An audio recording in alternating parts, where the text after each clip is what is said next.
ಇನ್ನು ಬಹಳ ವಿಚಾರ ಅಂತಂದರೆ ಕುಮಾರಸ್ವಾಮಿ ವಿರುದ್ಧವೂ ಕೂಡ ಕೆಲವೊಂದಿಷ್ಟು ಆರೋಪ ಕೂಡ ಕೇಳಿ ಬರ್ತಾ ಇದೆ. ಆ ವಿಚಾರಕ್ಕೆ ಸಂಬಂಧಪಟ್ಟಂತೆ ಪರಿಷತ್ ಸದಸ್ಯ ಭೋಜೇಗೌಡರು ಕೂಡ ಮಾತನಾಡಿದ್ದಾರೆ. ಕುಮಾರಸ್ವಾಮಿ ಕೇಂದ್ರ ಸಚಿವ ಅನ್ನೋದು ಸ್ವಲ್ಪ ಗೊತ್ತಿರಲಿ, ರಾಷ್ಟ್ರಪತಿ ಬಳಿ ಪ್ರಮಾಣ ವಚನವನ್ನು ಸ್ವೀಕಾರ ಮಾಡಿದ್ದಾರೆ.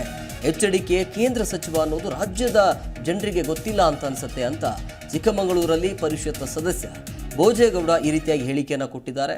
ಕುಮಾರಸ್ವಾಮಿ ಯಾವುದಕ್ಕೂ ಜಗ್ಗಲ್ಲ ಬಗ್ಗಲ್ಲ ಅಂತೇಳಿ ಹೇಳಿಕೆಯನ್ನು ಕೊಟ್ಟಿರುವಂಥದ್ದು. ಈಗ ಅವರಿಗೂ ಕೂಡ ಆತಂಕ ಇದೆ. ಈಗ ಕುಮಾರಸ್ವಾಮಿ ಅವರಿಗೂ ಕೂಡ ಈಗ ನಾವು ಕುಮಾರಸ್ವಾಮಿ ಸೆಂಟ್ರಲ್ ಮಿನಿಸ್ಟರ್ನನ್ನು ಸ್ವಲ್ಪ ಮಾಡಿ ಇವರು ರಾಷ್ಟ್ರಪತಿಗಳ ಇದರಲ್ಲಿ ಅವರು ಪ್ರಮಾಣ ವಚನ ಸ್ವೀಕಾರ ಮಾಡಿದರು.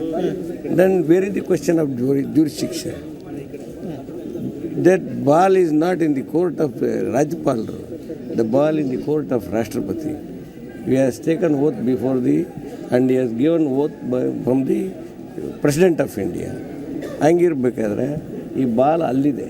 ಇವರು ಸೆಂಟ್ರಲ್ ಮಿನಿಸ್ಟರ್ ಅಂತ ಪಾಪ ರಾಜ್ಯದವ್ರಿಗೆ ಗೊತ್ತಿಲ್ಲ. ಆ ಸೆಂಟ್ರಲ್ ಮಿನಿಸ್ಟರ್ ಇದ್ದಾರೆ, ಅಲ್ಲಿ ಹೋಗಿ ಕೇಳಬೇಕಾಗ್ತದೆ ಇದು ವಿಷಯ. ಇಲ್ಲಿ ಇಲ್ಲವೇ ಇಲ್ಲ ಅದು ವಿಷಯ. ಆಮೇಲೆ court already pending before the high court. ಈ case pending before the high court ಇದೆ. ಹಾಗಾಗಿ ಇದು ಯಾವುದೂ ಇಲ್ಲ. ಜಿ ಕನ್ನಡ ನ್ಯೂಸ್ ಈಗ ನಿಮ್ಮ ಮನೆಯಲ್ಲೇ ನೋಡಿ. ಎಲ್ಲ ಕೇಬಲ್ಗಳಲ್ಲಿ ಈಗ ಲಭ್ಯ.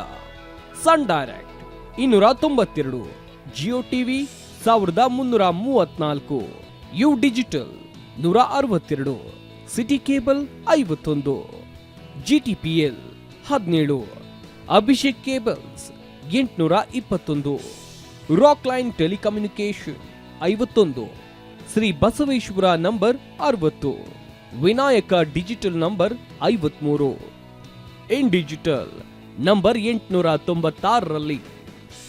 ನಿಮ್ಮಿಸ್ತದ ಜಿ ಕನ್ನಡ ನ್ಯೂಸ್ ನೋಡಿ ಆನಂದಿಸಿ.